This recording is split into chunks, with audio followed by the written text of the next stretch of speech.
자, 여기 이제 지구와 좀 지구 시스템. 자, 여기는 뭘 배울 거냐면 지구계의 구성 요소. 자, 이걸 첫 번째로 할 거고, 지구계의 구성 요소가 이 뭐냐면 이거 아마 예전에 중1 때 제일 처음 배운 건데 뭐 직권, 수권, 기권, 생물권 이런 거 있지, 그지? 이런 거에 대해서 간단히 중1, 중1, 2 때 다 배운 거, 그리고 중3 때도 그 2단원 기권 배웠잖아요, 그죠? 그걸 다시 한 번 더 간단하게 청산 구조만 여기서 다시 한번 살펴볼 거야. 살펴볼 거고, 그 다음에 할 게 뭐냐면 이 지구계에 영향을 주는 에너지원.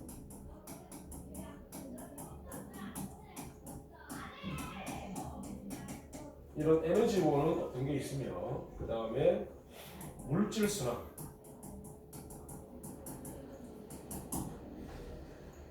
자, 요 두 가지를 또 살펴볼 거란 말이야. 물질은 물하고 H2O, 물하고 탄소,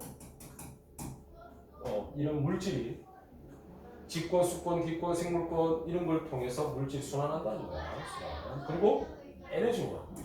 지구계에 영향을 주는 에너지원. 뭐 제일 크게 영향을 주는 건 태양이겠지, 그죠?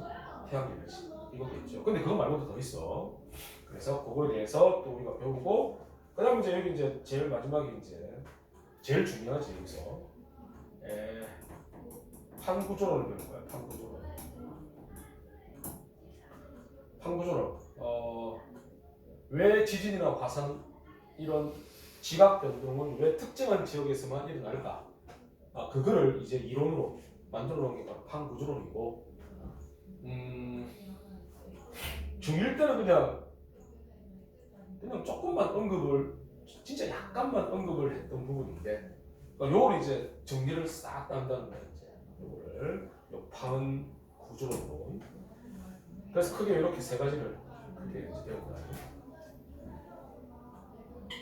하여튼 이 중에서 제일 뭐 중요한 부분은 요거야. 하여튼 판 구조론이 그래도 가장 중요한 부분이야.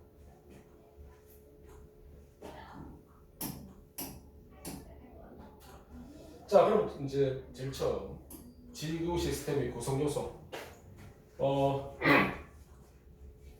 어차피 이제 우리 지구라는 놈은 태양계 안에 있지, 그지? 태양계 안에서 뭐 태양이나 행성이나 뭐 이런 애들하고 서로 상호작용하잖아. 뭐에 의해서?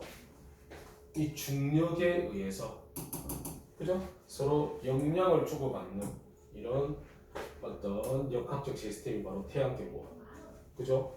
우리 지구가 그 안에 있다, 그지? 지구는 이제 여기 행성이지, 행성. 지구는 행성이고,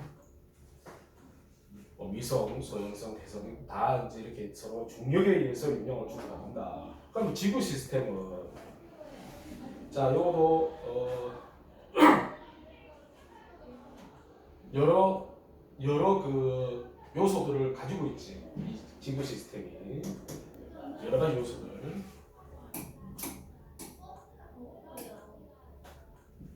태양계하고 뭐 지구 시스템하고 서로 뭐 영향을 주고받는 부분. 이거는 저한테 설명했잖아요. 태양계 형성되는 거죠, 그죠? 그리고 미행성체들이 충돌해서 지구가 만들어졌다. 그 다음에 뭐 지구와 같은 행성이 태양으로부터 떨어져 나가지 않고 일정한 거리에서 공전한다. 이게 다 전부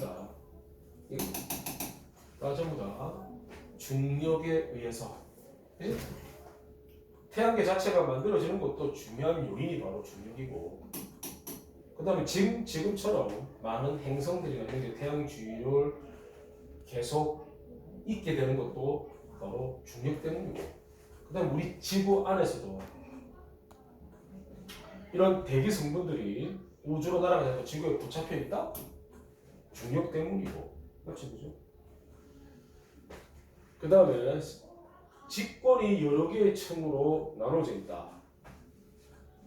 자, 이거는 저기 태양계가 아니고 우리 지구 형성될 때 마그마 바다일 때 왜 무거운 건 가라앉고 가벼운 건 뜨고 그래서 핵과 멘틀로 두 개의 층으로 뭐지? 분리됐지, 그지? 그 다음에 또 바깥쪽이 식어서 지각이 되고 그래서 여러 개 층으로 이렇게 또 나눠졌잖아요, 그죠? 맞죠? 이것도 어떻게 보면 또 중력 이것 때문이겠죠. 왜냐하면 가벼운 성분 무겁다는 건 전부 다 중력이야. 알겠어요? 이렇게 여러 개 층으로 만들어진 것도 중력에 의한 거다라고 볼 수 있다는 거야.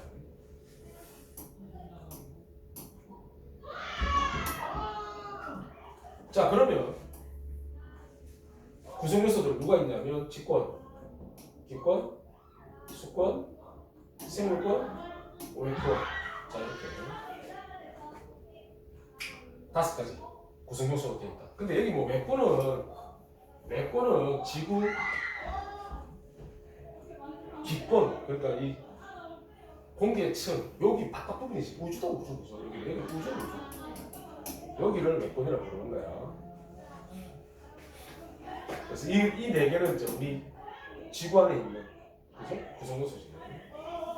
그래서 이런 구성 요소들은 서로 상호작용하며 영향을 주고받는다. 이거야 이거. 이제부터 이제 이거 잘 알아야 돼 이제. 요 뒤에 가면 이런 구성 요소들이 서로 상호작용하는 많은 얘들이 나와. 그 얘들이 무슨 꼴하고 무슨 꼴의 상호작용이냐 이런 것들을 많이 알아야 돼. 알겠어? 체크를 해놔라. 체크해놓고. 자, 그럼 이제 하나씩 살펴보면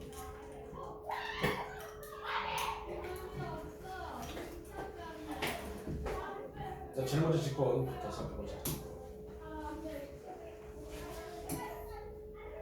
자, 직권은 지구 표면, 그 다음에 지구 내부 다 포함해서 우리가 직권이라고 부르고 깊이 6,400km까지. 이게 바로 뭐냐면 지구의 반지름이지. 지구의 반지름. 여기까지가 다 직권이다. 우리 지각에는 뭐가 많으냐면 지각에는 산소와 규소가 많지. 하지만 지구 전체로 봤을 때는 철이 제일 많아. 철. 오늘 앞에서 얘기했어. 철이 제일 많아. 지구 전체로 봤을 때는. 어디? 핵. 그죠? 여기 핵에는 철과 니켈가 되어 있지만 거의 대부분이 철이 많아. 전체로 봤을 때는 철이 제일 많다는 거야. 자, 그러면 층성 구조. 직권의 층성 구조. 중1 때 배웠는데 기억날 수도 있고 안 날 수도 있고. 자, 이렇게 지각, 멘틀, 외핵, 내핵. 자, 이렇게 4개 층으로 구분하는 기준이 뭐냐? 이건 알아야 되겠지. 기준을 알아야 돼. 기준. 구성 물질의 성분, 그 다음에 상태. 자, 구성 물질의 성분이 서로 달라서 또는 물질의 상태, 고체, 액체, 기체 이런 물질의 상태에 따라서 자, 이런 것 따라서 나눴다는 거야. 근데 이걸 어떻게 알아냈느냐? 어떤 걸 통해서 알아냈느냐? 바로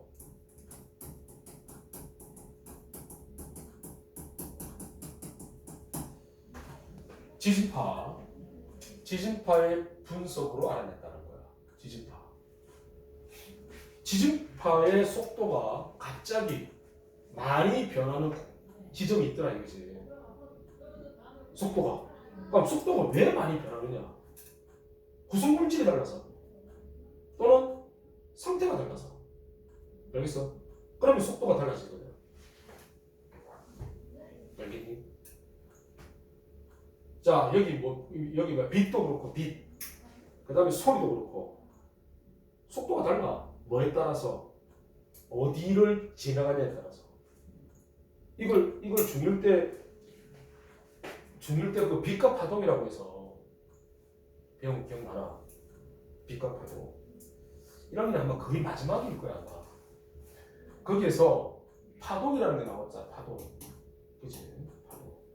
이 파동을 전달해주는 물질을 뭐라고 했냐면 내질이라고 했다.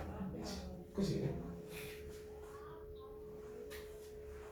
자, 그래서 이 파동은 매질에 따라서 속도가 다르단 말이에요. 속도가 달라져. 뭐 빛은 진공에서 제일 빨라. 진공 속에서.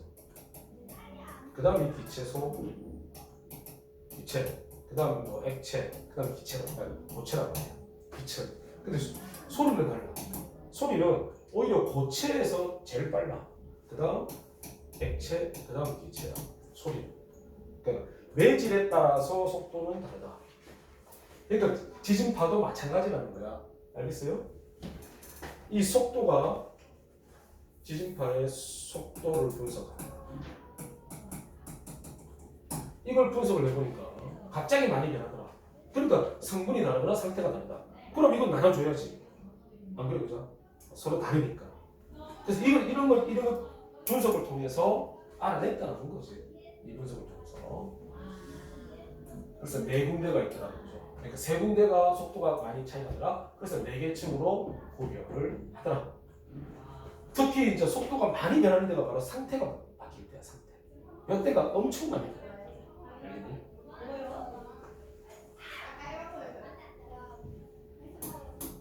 자, 그럼 이제 볼까요?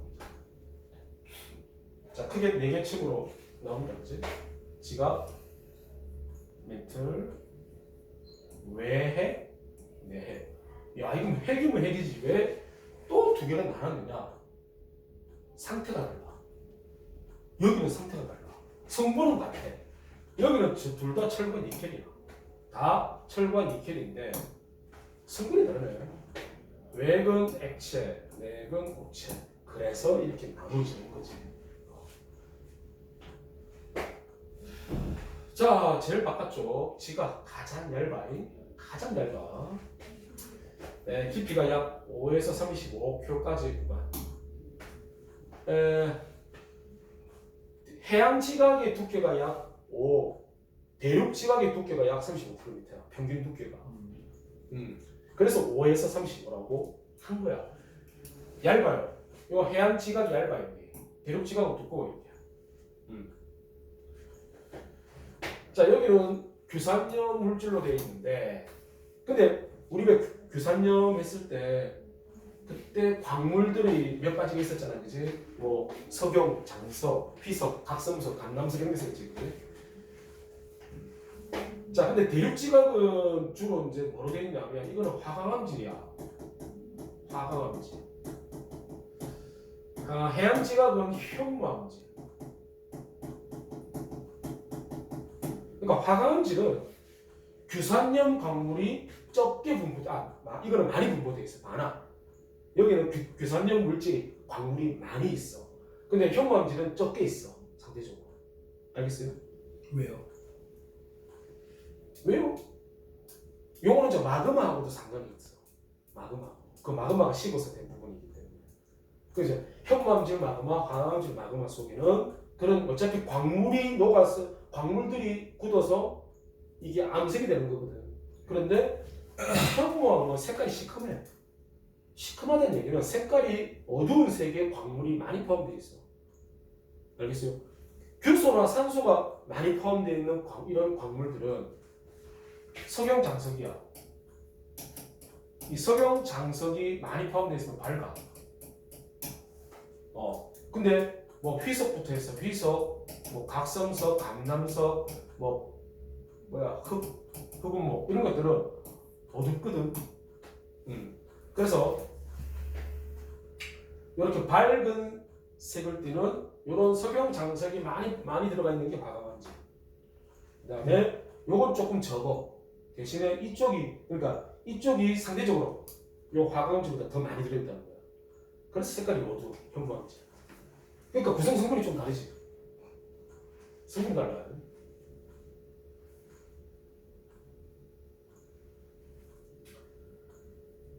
밀도가 커요. 어디가 크냐면 해양 지각이 밀도가 커. 밀도.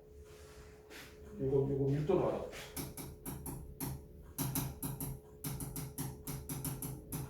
해양 지각이 대륙 지각보다는 밀도가 크다. 요걸 알아둡시다. 나중에 저기 판구조론 갈 때 써먹을 때가 있기 때문에 요건 좀 알아두자. 다음 이제 멘틀. 네, 옛날에 그래 너 이거 그 학기 그 뭐라 그러노 시험 없는 학기 그 뭐야 그거 1학기 그때를 뭐라 그러노 갑자기 자유학기. 뭐 자유학기가 자 아마 그때일 거야 그지 이게 1단원에서 배웠기 때문에 너가 기억이 잘 안 날 거야 아마 근데 무슨 지각과 멘틀의 경계면을 뭐 혹시 학교에서 혹시 얘기 들은 적이 혹시 있나? 지각과 멘틀의 경계. 여기를 모호면이라고 그러거든. 들어본 적 없지? 모호면. 그 다음에 멘틀과 외핵의 경계면도 이름이 붙여져 있어. 구텐베르크면. 외핵과 레만면 이래가지고 이 각각의 경계면이 아까 속도가 갑자기 많이 변한다고 했잖아요. 이제 거기를 그 과학자 이름을 붙여서 모로비치치 불연속면 그래서 모호면 그 다음에 구텐베르크면 레만면 뭐 이런 얘기도 옛날에 했었는데 요즘은 아예 얘기도 안 한다. 아예 아니 그때도 중1 때 배웠는데 그때는 중1 때 있잖아 이걸 하기 전에 뭐 했는지 알아? 바로 지진파를 중1 때 했다는 거야. 지진파를 P파, 뭐 S파 이래가지고 야 이거를 막 비교도 하고 막 이랬어. 진짜. 그래가 P파가 통과하지 못하는 곳도 있고 S파가 통과하지 못하는 것도 막 이렇게 막 되게 자세하게 했었는데 다 뺐어. 알겠어요?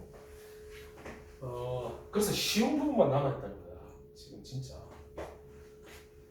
그래서 지금 지진파 얘기도 아예 없잖아. 원래 없어. 내가 그냥 한 거야.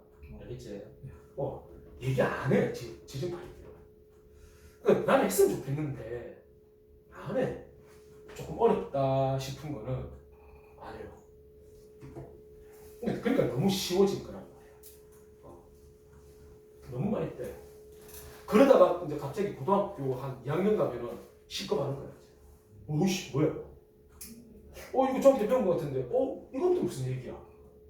갑자기 막 되게 어려운 것들이 막 들어오면 당황하지. 너무 쉽게 배우다가 이제 고등학교 과학을 딱 하면은 이게 차이가 너무 나가지고 그래서 이제 그 성적이 급격하게 하락하는 학생들이 좀 있어. 그냥 그러니까 쉽게 본 거지. 내 중학교 때 뭐 과학 치면 90 넘었으니까. 그럼 뭐 고등학교 1학년 시험도 그냥 대충 공부하면 되겠지. 라고 생각을 할 수 충분히 있잖아. 뭐 문제집 사가지고 뭐 시험지는 좀 풀고. 그런데 그렇게 해보면 잘 안 나와. 생각으로 안 나와. 내용이 그렇게 혼자서 해가지고 수업 잘 들으면 되지. 학교 가서 수업 잘 듣고 복습 열심히 하면 되지. 혼자서 하면 되지. 근데 그렇게 되지 아는 학생들이 훨씬 많지. 그지? 그래요. 그래서 그 격차를 느껴야 돼.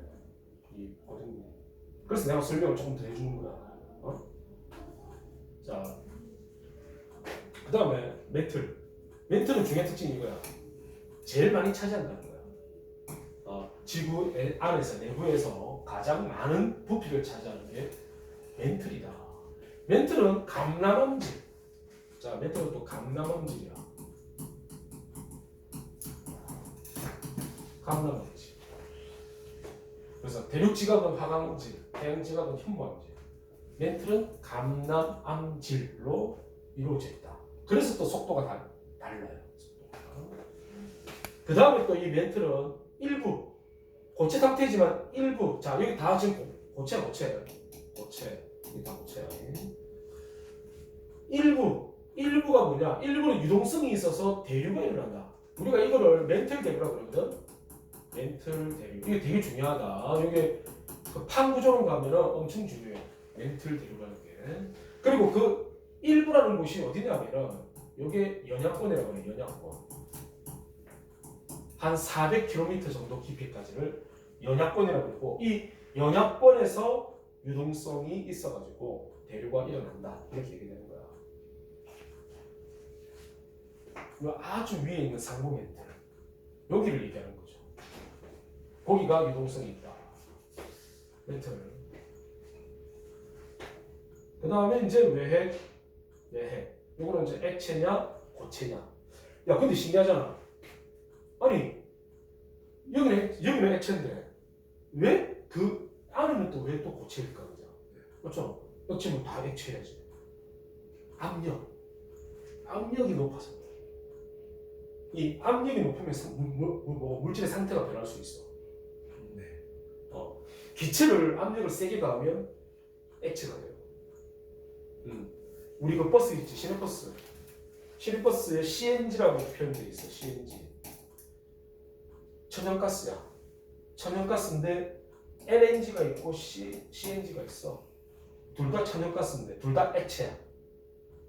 이거는 이제 리퀴파이드, 액화시킨 그 천연가스, 액화 천연가스라고 해. 이거는 온도를 진짜 낮춰서 그런 거야. 온도를 낮춰서.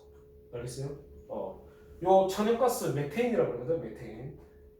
요게 끓는 점이 영하 140m일 거야. 그 온도보다 낮춰버리면 액체가 되거든. 그렇게 만든 게 LNG고 우리 집에 아파트에 들어오는 연료 요게 LNG란 말이야. 근데 CNG는 뭐냐? 컴프레스트 뭐야? 컴프레스 압축을 가하다. 압축이란 말이야. 요거는 압축 천연가스야. 압축을 하면 입자 사이 거리가 가까워지지. 그러면서 액체가 된다. 이것도 마찬가지라는 거지. 워낙 압력이 높은 상태이기 때문에 이게 이제 액체로 입질을 한다는 거야. 알겠어요? 여기 압력이 매우 높거든. 여기 안으로 들어갈수록 우리가 저 깊은 곳으로 들어갈수록 온도도 높고 그 다음에 압력, 밀도 일반적으로 높다는 거야. 일반적으로 높다. 깊이 들어갈수록.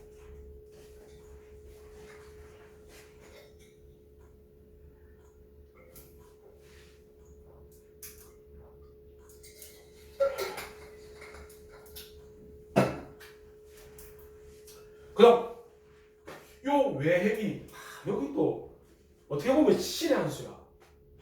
액체인 우리 생명체가 또 지구에 존재할 수 있는 이유 중에 하나야. 왜 그러냐면 이 외에서의 이 철과 니켈의 대류 이걸로 인해서 지구 자기장이 만들어졌다는 거야. 자기장. 알겠어? 지구가 하나의 거대한 자석과 같이 자기장을 이렇게 만들어지게 한 게 바로 외핵에서야. 철과 니켈의 대류 이 대류를 통해서 전류가 발생합니다. 전류가 발생합니다. 전류. 자, 중2 때 배웠죠. 직선 도선에서의 자기장, 원형 도선에서 자기장. 도선의 전류가 흐르면 그 주위에 그래 똑같다는 거야. 외핵에서 이 철과 니켈이 이온 상태로 존재하거든. 이온. 그러면 전자를 내려놓는단 말이야. 금속들은 전자를 내려쳐놔서 배웠잖아요. 전자를 잃어. 그러면 이것들이 액체이기 때문에 지구 자전이라는 것 때문에 막 운동한단 말이야. 그럼 그 말은 전자가 운동한다는 뜻이에요. 전자의 움직임이 곧 전류라는 얘기예요. 알겠어요? 그러니까 전류가 발생한다는 거야. 이 전류 때문에 자기장이 만들어져요. 이 전류 때문에. 이걸 우리가 이제 다이나모 이론이라고 불러. 다이나모 이론. 아주 옛날에는 또 그러니까 예전에는 아니 지구에는 원래부터 자석이 있지 않았어? 지구에. 알겠어? 원래부터 그냥 이 자석 같은 게 원래 지구 안에는 있지 않았을까? 이렇게도 생각하는 과학자도 있었어. 그러면 N급 S극이 딱 고정돼야 되잖아. 근데 그게 아니라는 거야. 자, 그게 아니고, 자, 지구가 있으면 여기가 만약에 이제 북극, 여기가 북극, 여기가 지금 남극이란 말이야. 여기가 위도가 몇 도고? 위도가 몇 도예요? 극지방. 위도. 90만이요? 그렇지. 90이야 90. 우리가 나침반을 딱 하면 N극이 어디를 가리켜? 우리가 N극이 가리키는 방향으로 계속 가면 어느 방향으로 가는 거야? 그거 북쪽이요. 북쪽이지. 네. 왜 북쪽이냐? 야, 나침반의 N극은 자석의 무슨 극을 가리키겠노? 그거 마이 마이너스 우리 자석. 네. 자석이 무슨 극이노? 깜짝. 어이, 이 사람 N극 S극. 네. N극 S극 있잖아요, 그죠? 그러면 나침반의 N극은 자석의 S극 가리키겠죠. 그러니까 여기 북쪽 어딘가에 S극이 있다는 거야. S극이 있어요. 아시겠어요? 근데 위도 90도에 있는 게 아니에요. 지금 현재는 약간 옆에 있어요. 약간 옆에. 이걸 우리가 자기장 상의 북극이라고 해요. 자기장 상의 북극. 알겠어요? 요 위도 90도 지점은 지리상의 북극이고. 알겠어요? 지리상의 북극. 지리상의 북극 남극은 이거는 위치가 변하지가 않아. 여기는 딱 고정되어 있어. 그런데 자기장 상의 북극 남극은 고정되어 있지가 않아요. 이건 계속 변해요. 이게 암석이 기록되어 있어. 그게 고지적이라고 해요. 고지적. 옛날 지구의 자기장. 고지적이라고 하거든. 이게 이제 암석에 그게 흔적이 남아있어요. 그래서 어떨 때는 자기장 상의 북극이 반대편에 있었을 때도 있고, 그게 달라. 위치가. 이게 변해왔다는 거야. 알겠어?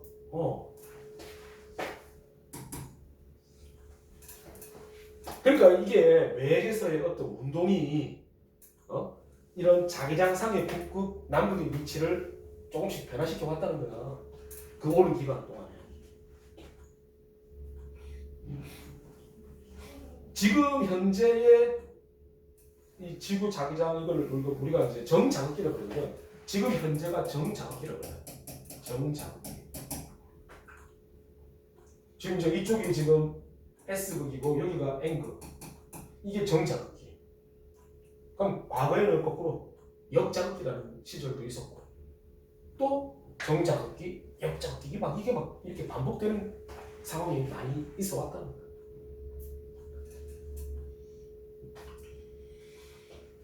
자, 이걸 이제 여기 이제 고등학교 2학년 선택 과목에서 배울 거야 이게. 나중에 배울 건데 조금 어렵다. 이건 상당히 좀 어려워. 그런데 이걸 가지고 대륙이 이동했다는 것도 이거 가지고 결정적으로 알 수가 있어. 근데 대륙 이동설 중1 때 배웠을 거야. 베게너라는 기상학자가 옛날에 하나의 대륙이었는데 이 대륙이 이동해가지고 현재처럼 이렇게 됐다. 맞거든. 맞아. 또 그 사람이 그 증거도 찾았단 말이야. 그런데 그 사람이 밝히지 못한 건 뭐냐면 그럼 대륙을 이동시킨 어떤 힘은 뭐냐? 대륙은 어떤 힘으로 이동했느냐를 베게너는 생각을 전혀 하지 않았다는 거야. 그건 모르겠는데. 그래서 이제 조금 인정을 덜 받았는데 나중에 이제 이 고지적이 연구를 해보니까 대륙이 이동했다는 걸 알 수가 있어. 진짜 그건 확실하고 그 다음에 또 그 대륙 이동의 원동력 그것도 알아냅니다. 결국에 알아내요. 바로 이거예요. 멘틀 대류야. 멘틀이 대류함으로써 멘틀 위에 있는 지각도 같이 움직인다는 거야. 그래서 땅이 움직인다는 거야. 그래서 이제 그런 걸 알게 된 거야. 그래서 이 결정적인 증거 고지적인 연구를 통해서 이동했다는 걸 확실하게. 그게 암석에 기록되어 있으니까. 인도라는 대륙이 이 인도가 원래는 여기 남반구에 있었거든. 근데 여기 위에 있는 우리 유럽 아시아 대륙이 있단 말이야. 여기에 인도 대륙이 몇 천만 년 동안 이동했다는 거야. 이동해가지고 얘하고 얘하고 둘이가 꽝 충돌하고 있는 게 바로 여기 이 인도 대륙에 딱 붙어 있는 거야. 그 이 둘이가 만나는 과정에서 바로 히말라야 산맥이 만들어진 거야. 이 둘이가 그 인도 대륙이 남반구에 있었다는 흔적이 바로 이 고지점이 이걸 통해서 알아낸 거야. 인도 대륙이 원래 남반구에 있었다. 자, 여하튼 요 지구장장 지금 이 지구장장이 이제 어떤 역할을 하느냐 이게 왜 중요하냐 왜 우리 생물체들이 왜 지구에서 이렇게 있을 수 있느냐 얘가 뭘 막아줘 바로 태양풍이야. 태양풍을 막아줍니다. 또는 우주에서 많이 오는 어떤 방사선 그런 것들을 차단한다는 거야. 멋지다 말이죠. 일종의 보호막이야, 보호막. 우리 눈에는 보이지 않죠. 뭐 자기장이 보이나 그게. 근데 그런 막이 있다. 이게 없으면 태양풍이 그냥 들어온다. 그럼 우리 지구에는 모든 전기 시설은 다 파괴. 한마디로 뭐 그냥 석기시대로 돌아가는 거지 다시. 이 전기 이런 쪽은 전부 다 안 돼. 다 안 되고 생명체도 있을 수 없죠. 태양풍이 바로 들어오게 되면 우리 생명체도 있을 수가 없어요. 존재 못해요. 그 입자들 때문에. 태양풍이라는 게 딴 게 아니야. 태양에서 뿜어져 나오는 전자하고 양성자야. 입자. 알겠어요? 그런 입자들이 무지막지하게 뿜어 나오는데 그걸 태양풍이야. 그래서 그 수성이 아무것도 없어. 수성에 가면 대기고 뭐가 없어 아무것도. 그 이유가 바로 태양풍 때문에. 그리목수가 깎자는 거야. 다 날라버려. 다 날려버려. 알겠어요? 그러니까 아무것도 없어.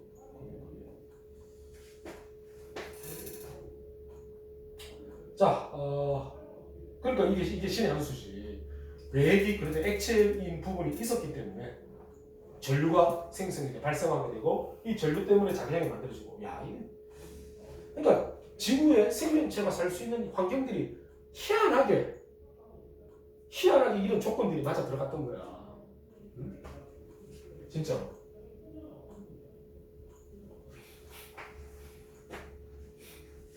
자, 우리가 이제 그 우주에 나가면은 태양풍을 막아줄 수 있는 건 없거든. 우리 지구 벗어나면.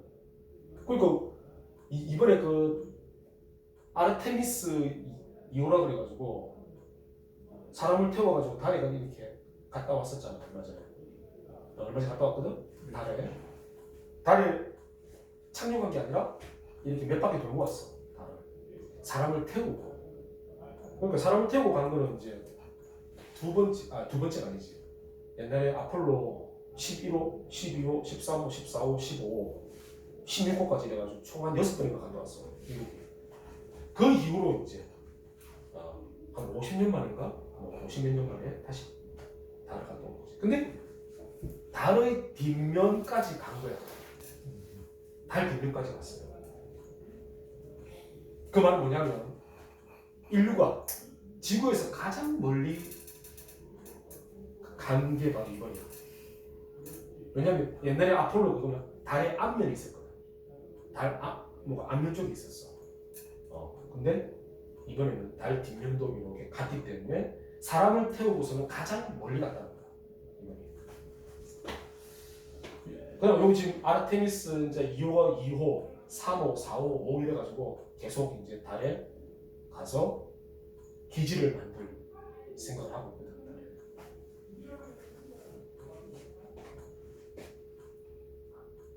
근데 거기는 바로 태양풍을 바로 맞거든. 거기는. 알겠어?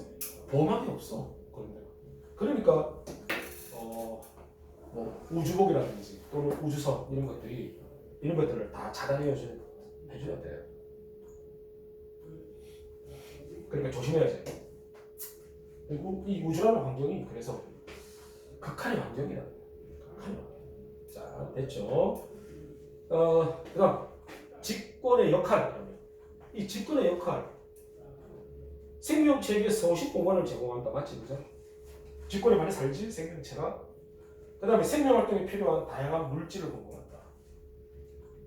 직권에 뭐 많이 있잖아요. 뭐 되게 쉽게 얘기하자면 각종 식물들, 그죠? 식물들 우리가 섭취해서 에너지를 만들고 생명을 통할 수 있잖아, 그죠? 쉽게 말하면. 그러니까 이런 다양한 물질이 여기 있다는 거야. 그 다음에 뭐 화산 활동으로 방출된 화산재, 화산가스 같은 물질은 기후 변화를 일으킬 수도 있다. 화산재나 화산가스 이런 것들이. 그 다음에 염류의 근원이 되는 이런 물질들이 어디서 공급됐느냐? 직권에서 공급됐다는 거야. 염류의 근원. 우리 왜 염화나트륨, 염화마그네슘, 뭐 황산 마그네슘, 이런 물질들. 자, 뭐 나트륨이나 염소, 마그네슘, 뭐 황. 아니 이런 원소들이 도대체 어디서 왔냐 이거야. 원래 지구 제일 처음 만들어졌을 때 원시 바다에서는 그냥 순수한 물이었단 말이야. 근데 지금은 아니잖아. 많은 염료가 들어있지, 그지? 그래, 그 근원이 뭐냐 이거야. 직권에서 공급됐다는 거야. 자, 그게 뭐냐면 요거에 의해서는 주로 나트륨, 뭐 마그네슘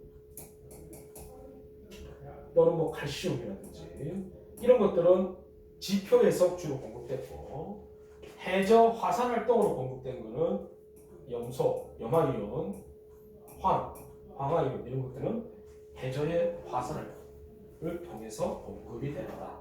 이렇게. 자, 직권의 역할.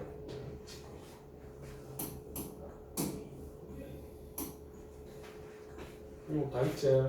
그치, 밀도가 더 크지, 그죠? 밀도 여기 다 있습니다. 요 아까 내가 얘기했지, 압력이 매우 크기 때문에 고쳐준다는 건 다 여기 있다, 그죠? 참고를 하세요. 다음 기권은 뭐 이거 한지 얼마 안 됐다. 이거 시험 친지가 얼마 안 됐다. 이거는 할 게 없다. 이거는 뭐 똑같아요? 봐봐, 맞다. 자, 이거 참 모르는 거 있나? 높이에 따른 기온 분포. 이걸 기준으로 해서 4개 층으로 나눴지. 그 다음에 1000km까지가 가이가 맞죠? 그 다음에 질소가 제일 많고 그 다음 산소 맞죠? 그러니까 뭐 별거 없어.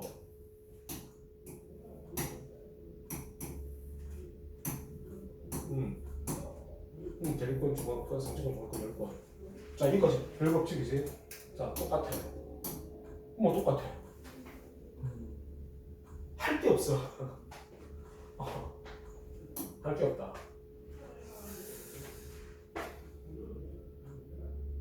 자, 이 단어는 다 시험 범위 있기 때문에 굳이 이걸 뭐 설명할 시험이 이거 친지가 좀 됐으면 설명할 건데 이거 뭐 한지가 너무 얼마 안 돼가지고 솔직히 설명할 건 없다. 내용이 더 플러스 될 만한 게 없어요. 이거는 그냥 그래, 여기는 지금 다시 한번 복습하는 거야. 복습하는 거기 때문에 크게 없습니다 지금. 설명할 게 없어요. 그래서 여기는 뭐 조금 넘어가고 기권의 역할만 좀 합시다. 즉 그림은 할 게 없어요. 오케이. 자, 다음 그러면 기권의 역할. 오존층이 이 오존층이 자외선을 흡수한다. 그래서 우리 생명체를 보여준다. 오케이, 맞지? 그 다음에 온실 효과가 적당히 있어.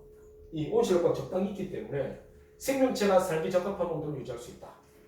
이거지. 그러니까 온실 효과가 너무 강해지면 안 된다는 거야. 그건 문제지만 적당한 온실 효과가 있어야 돼.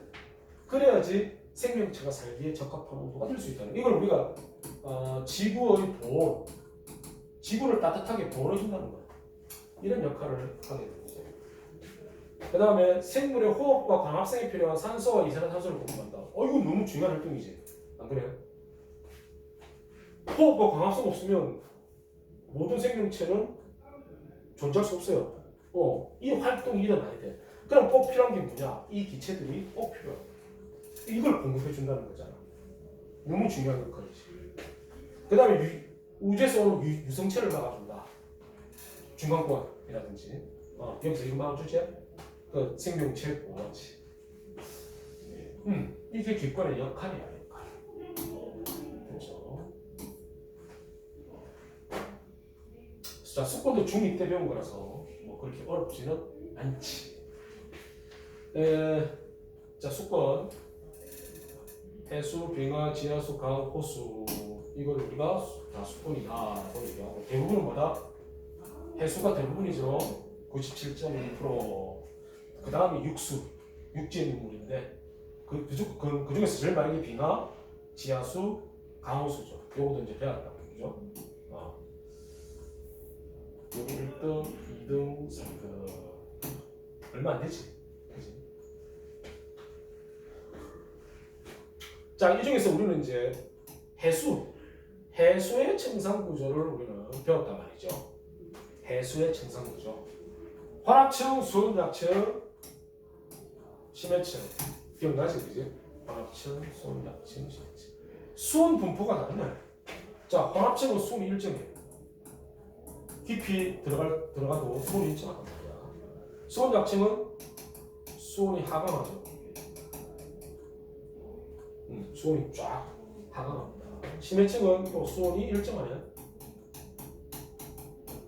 그러니까 수온 분포가 다르네. 일정하다가 쫙 내려가다가 일정하고, 그렇지? 그래서 이 세 개의 청산 구조로 나눴다.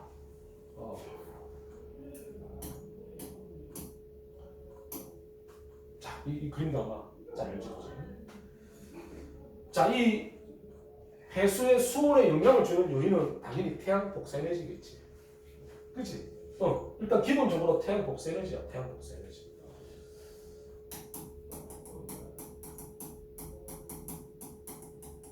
이게 기본적으로 우리 해수의 수온에 영향을 기본적으로 주는 요인이다. 그러니까 이 혼합층이 수온이 높아요. 자, 혼합층 보면 수온이 높잖아, 기본적으로. 그죠? 당연히 태양 복사에너지 바로 많이 받잖아. 수온이 높아. 그런데 봐봐, 수심이 깊어질수록 태양 복사에너지가 많이 도달하나 적게 도달하나? 그러면 수온이 쭉 계속 낮아져야지. 이게 정상 아니고 원래. 그런데 여기는 와 수온이 일정하네 이거지. 요 위에. 아니 수온 약층은 수온이 쫙 내려간다. 이거는 오케이. 이거는 지극히 정상적인 거잖아. 태양 에너지가 적게 도달하니까, 그렇지? 그 수온 약층은 아무 문제가 없어. 근데 여기는 왜 수온이 일정하냐 이거지. 그리고 여기도 왜 또 수온이 일정하냐 이거지. 수온이 계속 낮아져야 되는 거 아닌가? 맞잖아, 그죠? 계속 낮아져야 되는데 여기 또 수온이 일정해. 그러니까 그 이유가 뭐냐라는 거잖아, 그렇지? 이유가. 자, 혼합층은 이유가 뭐냐 이거? 바로 바람이죠, 바람. 이 바람이 섞어준다는 거야. 바람이 얘들을 그죠? 섞어줘. 우리도 그 태풍이 불면 이 태풍이 지나가는 그 바다 위에는 바다는 이렇게 한번 그거 된다. 섞여. 확 섞여 그냥 한번. 알겠어요? 태풍이 지나는데. 그러니까 태풍에 엄청난 바람이 불잖아, 태풍이. 그러니까 바로 이 바람 때문에 혼합작용이 그래서 활발하게 일어날 수 있다. 그래서 수온이 깊이와 관계없이 일정하다는 거야. 바람이 혼합작용이야. 자, 바람이 강하게 불수록 두께도 두꺼워진다. 이거 당연한 얘기겠죠. 더 깊이 잘 섞일 거니까. 자, 그래서 혼합작용하면 바람 이걸 잘 기억하면 되겠지. 바람이 혼합작용. 그 다음에 수온 약층. 수온이 급격히 내려간다. 수온이 급격히 낮아진다. 자, 이런 온도 분포. 자, 이런 온도 분포는 뭘 하지 않을까? 연지운동, 즉 대류가 일어나지 않는다. 그래서 우리는 매우 안정하다는 얘기예요. 대류가 일어나지 않는다는 게 안정한 거야. 자, 그래서 수온 약층은 매우 안정한 층이다. 이렇게 이제 얘기하는 거죠. 자, 그래서 여기 혼합층하고 심해층 사이에 물질과 에너지 교환이 안 돼. 물질과 에너지 교환이 되지가 않는다. 에너지 교환이라는 게 뭐예요? 그러니까 여기 이제 태양 에너지 이쪽으로 공급이 안 돼. 그래서 여기는 수온이 높을 수가 없어. 여기는 기본적으로. 그리고 태양 에너지도 안 들어와. 그러니까 안 들어오지만 이 혼합층의 에너지를 이쪽으로 줄 수도 있는 거잖아. 근데 그게 안 된다는 거야.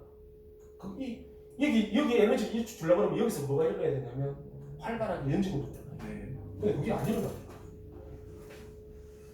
그리고 물질도 이쪽으로 올 수가 없죠. 여기 있는 물이 가만히 있는데 가만히 있잖아 우리. 알겠어요? 그리고 밀도도 달라. 밀도. 여기가 밀도가 높다. 바닷물이. 밀도가 높아. 그러니까 밀도가 낮은 놈이 못 내려오지. 밀도가 높은 게 아래쪽에 위치하고 밀도가 낮은 게 그죠? 위에 위치하잖아. 밀도가 낮은 놈이 막 밀도가 큰 물질 쪽으로 막 이렇게 안 내려오잖아. 안 그래지? 그럼 똑같은 논리야. 다음 심해층은 기본적으로 수온이 낮죠. 그리고 계절이나 깊이에 상관없다는 거야. 수온 변화가 없다. 계절에도 다 상관없어요. 여름이고 나발이고. 여름, 겨울은 바로 이쪽의 온도가 달라지겠지. 네. 여름이 되면 여기가 조금 더 이쪽으로 갈 거고, 겨울 되면 이쪽으로 갈 거고, 그죠? 여기가 달라지는 거지, 계절에 따라서. 근데 심해층은 계절하고도 상관이 없다는 거. 수온이 일정하다. 근데 신기하지 않나, 이거? 왜 0도 이하로는 안 떨어질까? 신기하지? 한 3, 4도씨야. 여기는 아무리 깊이 들어가도 3, 4도씨야. 신기하잖아, 그죠? 왜냐면 온도가 4도씨일 때 밀도가 가장 크다는 거야. 물은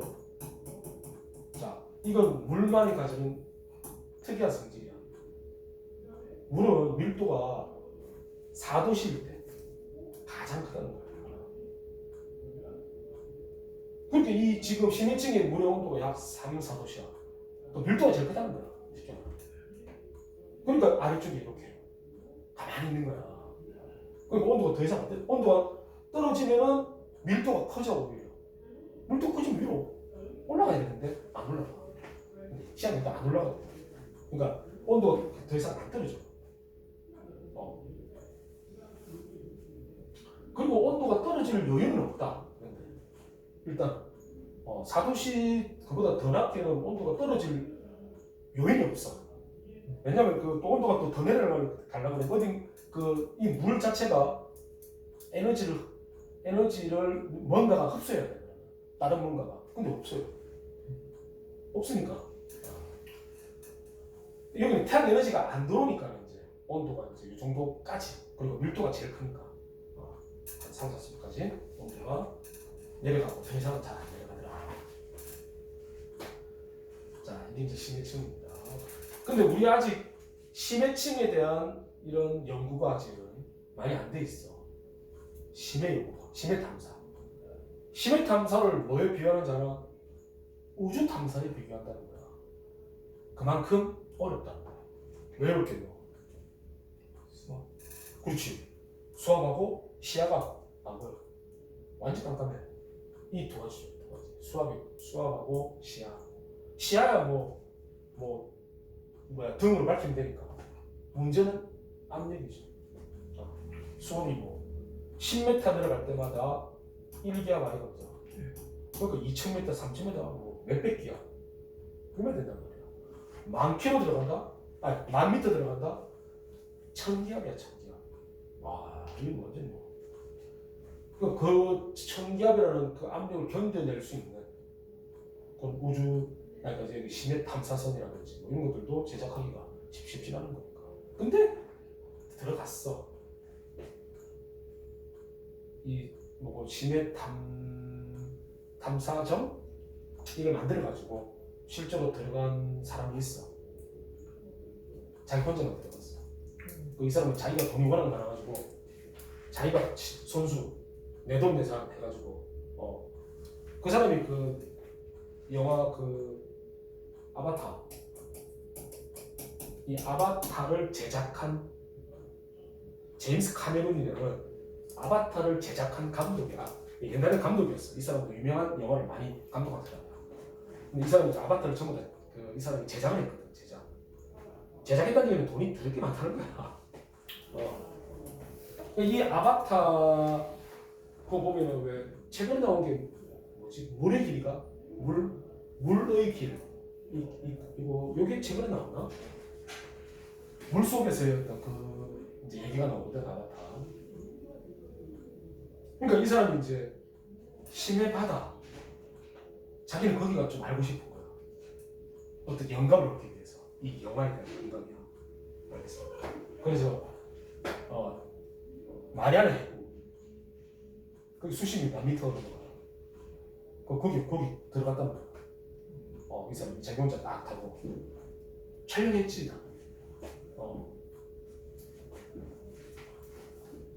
영감을 얻기 위해서.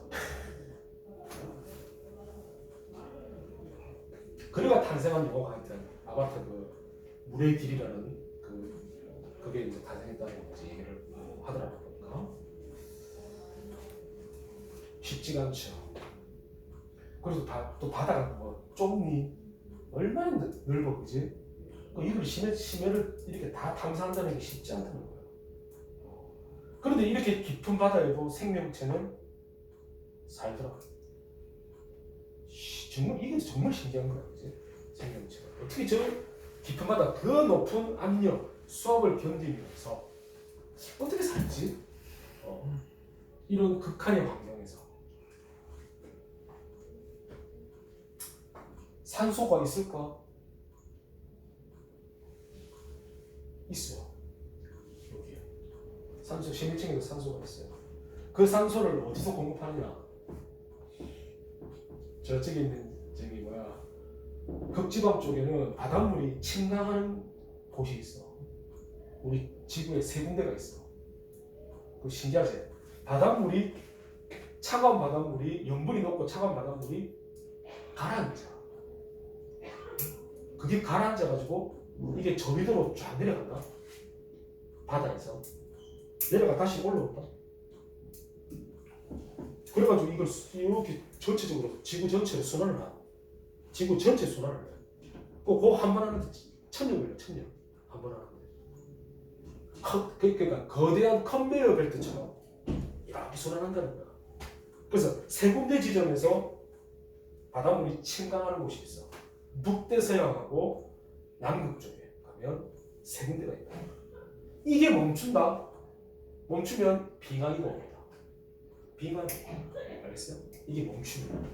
그래서 그걸 다룬 영화가 바로 투마로우라는 영화예요. 나온다. 지구온난화하고 같이 연계시켜가지고 그 지구온난화가 심해지면 빙하가 녹게 되고 그러면 저기 북대서양 쪽에 그 바닷물의 염분이 낮아져. 염분이 낮아지면 바닷물의 밀도가 작아져. 원래 밀도가 커야지 무거워서 가라앉거든. 근데 빙하가 다 녹지. 그럼 염분이 낮아진다. 염분이 낮아지고 수온이 높아지면 밀도가 작아져요. 작아지면 침강이 잘 안 돼. 이 침강이 잘 안 되면 이제 어떤 일이 벌어지느냐? 이 거대한 컨베이어 벨트 같은 게 순환이 안 돼요. 그러면 저위도에 남는 에너지를 고위도로 못 보내준다는 거예요. 그러면 위도가 높은 데서부터 기온이 급격히 낮아진다. 그게 바로 빙하기야, 빙하기. 그 빙하기가 온다는 거야. 쉽게 말해. 그러면 그럼 생물이 살 수 있는 데가 어디냐? 거의 적도지방이야. 그나마. 그래도 태양 에너지, 복사 에너지가 바로바로 많이 오기 때문에 저기도 조금만 뭐 생물이 좀 살 수 있고 나머지는 기온이 너무 낮아가지고 거기 적응하지 못한 생물을 다 놔주고. 자, 그걸 조금 더 극단적으로 나타내준 영화가 바로 그 영화야. 투모로우라는 영화.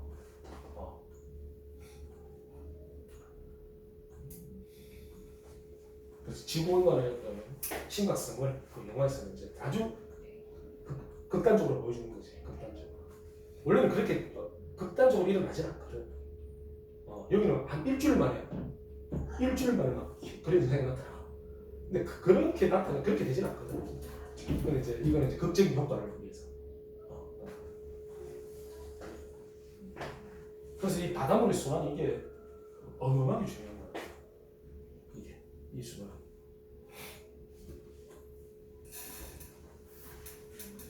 그러니까 지구 전체에 있는 빙하가 다 녹는다고 생각해봐. 그러면 이 염분이 매우 낮아지게 될 거란 말이지. 그러면 남극 지방에서도 아까 친광 일어난다 했잖아. 근데 남극에 비가 무슨 많거든. 근데 그 비가 다 녹으면 결국에는 순환이 안 일어나요. 그러니까 엄청난 이 기후 변화가 나타나겠지. 자, 이렇게 증상 구조, 그죠? 뭐 그쪽하고 뭐 다른 게 없어, 맞지 이제. 자, 수권의 역할, 서식 공간 제공, 뭐 이건 뭐 충분히 이해할 수 있고. 아, 요거 열 에너지를 많이 흡수할 수 있다.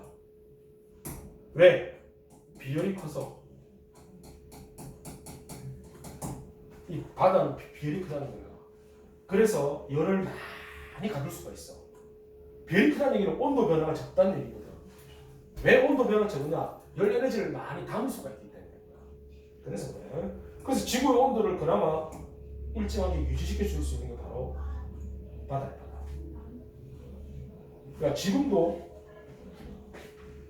태양 에너지를 많이 흡수한다 지금 바다가.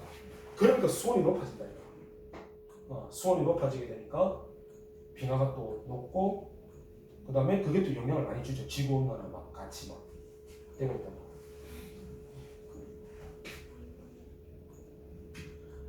그 다음에 해양 생태계에 필요한 다양한 물질을 녹여 해수로 공급한다. 뭐 하천수나 지하수 이런 데서. 자, 뭐 이런 게 수권의 역할이에요.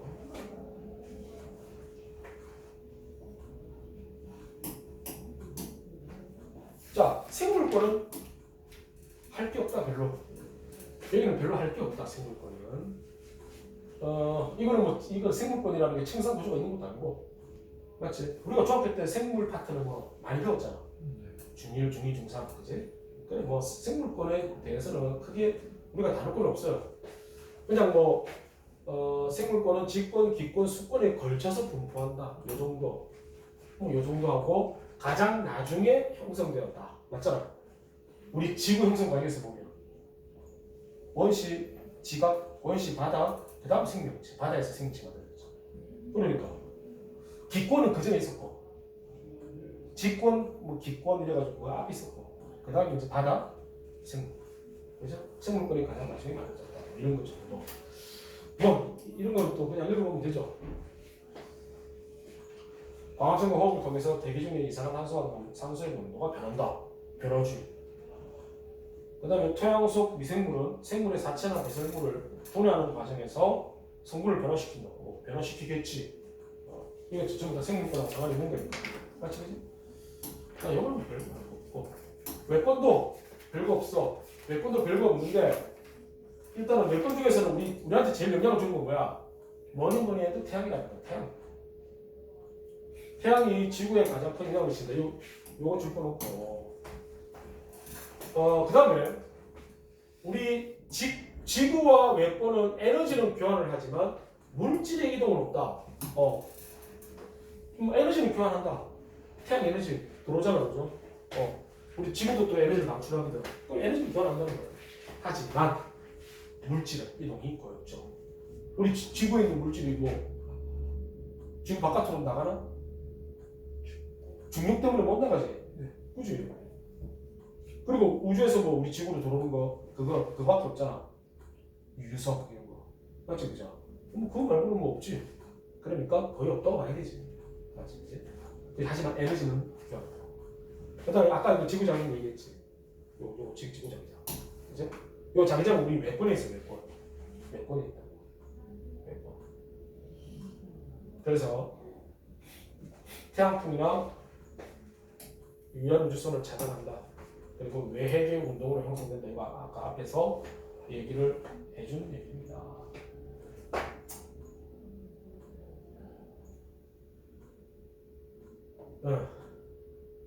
이거 다 이렇게 막아주지 이제. 지구 장력. 지구 장력에 보면은 요 태양이 있는 쪽은 조금 어떻게 보면 두께가 좀 얇지. 근데 여기 뒤에는 길지, 그죠? 그래서 이런 특성도 있고. 그다음 여기 보면 극지방에 보면 조금 약간 이 자기장의 막이 조금 허술하지. 그래서 뭐냐? 오로라가 생기는 이유가 바로 그거잖아. 이 태양풍의 일부가 여기 조금 들어오거든요. 극지방으로 조금 들어와. 그래서 그것들이 공기 입자와 충돌하면서 산란 현상이 나타난다. 빛의 산란. 그게 오로라가 된다는 거지. 우리 지구처럼 이런 지구 자기장 있는 데가 거의 없어. 우리 행성에서 없다. 그래서 우리 화성 가면은 뭐 화성에 뭐 우리 인류가 거기서 살아갈 수 있는 뭐 화성이 제일 적합지다고 얘기하잖아. 근데 이거 없어. 이거 지구 장장이 없어. 그러니까 화성에 장장이 없어. 어떻게 살아? 태양풍 그 다음에 우주에서 오는 이런 방사선 유해한 거 그대로 담았는데 안 되지. 안 돼요. 그러니까 좋은 환경이 아니야. 뭐 화성이 뭔 좋은 환경이야. 물은 뭐 극지방에 있는 얼음을 녹이면 된다고. 어떻게 녹이면 돼? 맞지? 어떻게 녹여? 그러니까 그 누구야 그 일론 머스크 그 금마가 뭐 이제 자기가 화성에 사람을 태워서 화성에 가겠다. 지원자도 이미 거의 다 뽑았을걸? 그 지원의 조건 중에 하나가 뭐잖아. 지구로 다시 안 돌아와도 된다. 라고 생각하면 지원해라 이거야. 이씨 뭐야 이거 뭐 실험용이잖아. 어딨어 거기. 있을 수가 어떻게 있냐 거기. 각종 다 들어오는데 태양풍부터 해가지고 다 들어오는데 뭐 어떻게 있어 거기. 그러면 그 사람들을 태워서 거기 가기 전에 그러면 어떻게 해야 돼? 뭘 만들어 놔야지. 이런 걸 다 차단해주는 어떤 건물이나 이런 걸 만들어 놔야지. 그거 만들려면 또 사람이 가야 되는데 이건 어떻게 돼야 돼? 이거. 그러니까 좀 실현이 아직은 힘들어. 너무 힘들어. 차라리 다리 낫지. 그럴 것 같으면 근데 다른 또 뭐가 문제지 않아? 대기가 없어. 그나마 화성은 대기라도 조금 있어. 근데 대기가 없어. 대기가 없으면 무슨 일이 벌어지겠노? 바로 충돌이야. 운석 이거 들어오면 바로 충돌돼. 그러니까 뭐 무슨 건물을 지나도 와서 뭐 쫓겨나도 와서 확 그대로 때려버리면 그냥 끝이야. 그것도 참. 그래서 고민할 게 너무 많아. 뭐 태양에 뭐 우주 기지를 만든다고 뭐 하는데 아까 얘기했던 그런 어떤 천체들이 막 달의 중력에 의해서 막 와가지고 빵빵 때려버리면 그건 어떻게 막을 거냐 지금. 하여튼 여러 가지 문제가 있습니다.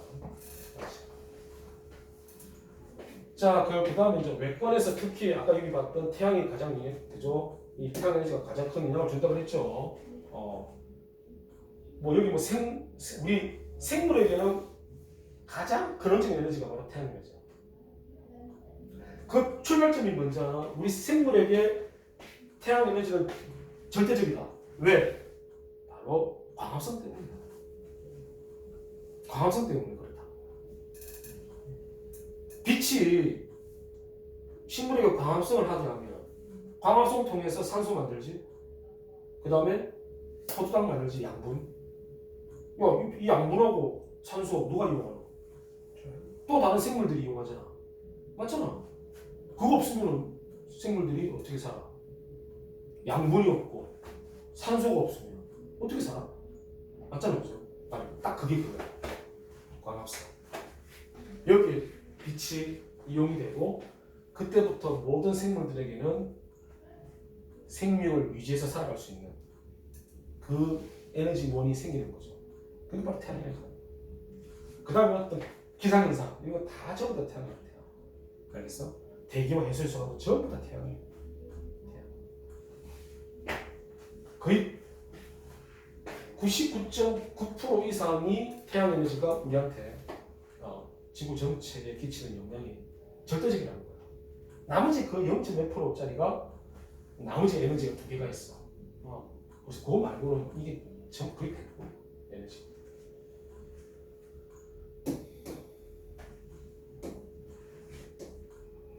자, 이런 구성 요소들이 서로 상호작용한다는 거지.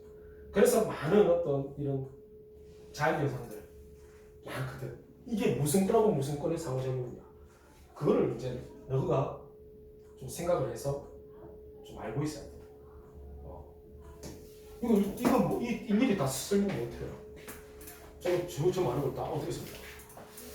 또 어떤 걸 좀 찾아보고 좀 해서 우리 주변에서 나타나는 여러 가지 어떤 현상들이 이 구성 요소의 어떤 구성 요소들의 상호작용인지 이 정도까지는 좀 알면 좋겠다라는 겁니다. 이거는 다음 시간에 또 한번 네. 알겠죠? 여기까지.